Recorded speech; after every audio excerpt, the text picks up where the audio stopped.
Après ce rappel sur les quelques lois que vous devez avoir en permanence à l'esprit lorsque vous allez manager des délais, nous allons voir comment on peut estimer le temps de réalisation d'un projet, d'un ensemble de tâches ou d'un lot de travail. Ce n'est pas la chose la plus facile pour un chef de projet. Et c'est souvent source de dérives, d'erreurs, d'incompréhension entre le donneur d'ordre et l'équipe de projet liée à cette estimation initiale. La première manière d'estimer un délai, c'est l'expérience, la mienne ou celle d'un collaborateur ayant déjà effectué un tel travail. C'est bien sûr une façon correcte de raisonner, mais attention à la loi de Parkinson que nous venons de voir, je prendrai tout le temps qui me sera accordé pour réaliser cette tâche. Et puis par essence un projet c'est quelque chose de nouveau, quelque chose qu'on n'a pas forcément déjà réalisé.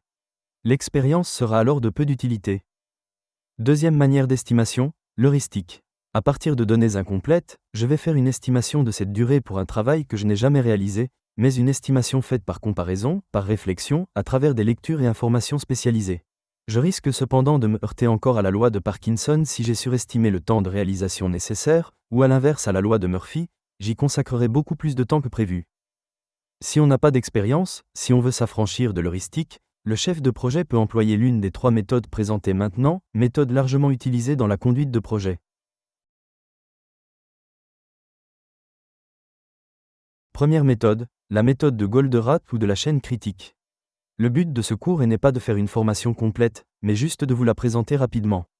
À charge pour vous d'aller chercher des formations complémentaires et apprendre à utiliser les quelques logiciels qui permettent de numériser et d'automatiser cette méthode.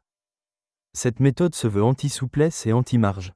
C'est dire que l'on va d'abord lutter contre la loi de Parkinson. Pour cela, on réduit les durées de réalisation des tâches à leur minimum. L'idée générale est la suivante.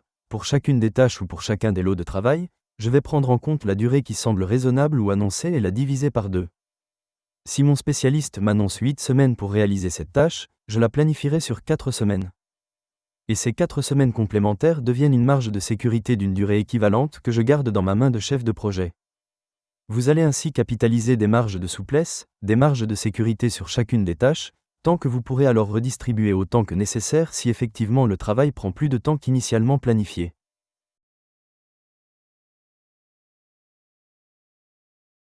Deuxième méthode utilisée dans les entreprises agiles et notamment dans les secteurs qui s'appuient sur la méthode Scrum pour conduire leurs projets. Il s'agit de la méthode dite Planning Poker. De quoi s'agit-il ? Je réunis les gens qui ont des compétences ou qui sont capables d'estimer des durées de réalisation d'une tâche particulière. Dans un premier temps, on leur décrit très précisément la tâche à réaliser. Une fois cette description précise réalisée, chacun, sur un petit bout de papier, va estimer la durée nécessaire à la réalisation de cette tâche. Comme au poker, chacun va garder cette estimation cachée. Une fois cette estimation réalisée, le chef de projet retourne les cartes, découvre l'ensemble de ces estimations et va surtout mesurer les écarts entre les plus pessimistes et celles les plus optimistes. Si l'écart est important ou ne paraît pas raisonnable, on revient à une description encore plus précise de la tâche. On discute, on échange pour s'assurer que les participants ont une idée la plus juste possible de ce qu'il faut réellement réaliser. On organise ensuite un deuxième, peut-être un troisième, voire un quatrième tour de table, toujours avec l'estimation cachée initialement. Lorsque l'écart est jugé raisonnable, ce consensus va donner la durée retenue à prendre en compte dans ma planification. Et c'est bien le chef de projet qui va juger de ce que peut être un écart raisonnable.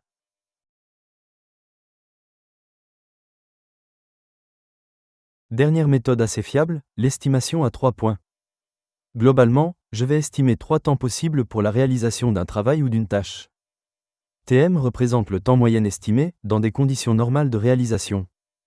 TO va représenter le temps optimiste. Dans des conditions idéales, si tout s'enchaîne bien, sans souci de tel ou tel ordre, si les résultats sont acquis rapidement, etc. Bien sûr TO sera inférieur à TM. Et puis à l'inverse, je vais estimer un temps pessimiste, TP, c'est-à-dire en imaginant les pires conditions qui pourraient entraver la réalisation de cette tâche.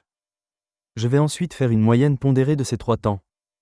La durée que je vais retenir pour planifier sera tout simplement l'ajout du temps optimiste, plus 4 fois le temps moyen, plus le temps pessimiste, le tout divisé par 6. Peu importe la manière d'obtenir le délai de réalisation de chaque tâche ou lot de travail. Je vais pouvoir utiliser ces données pour élaborer la planification de mon projet, à travers les diagrammes PERT et Gantt que nous allons voir dans quelques instants.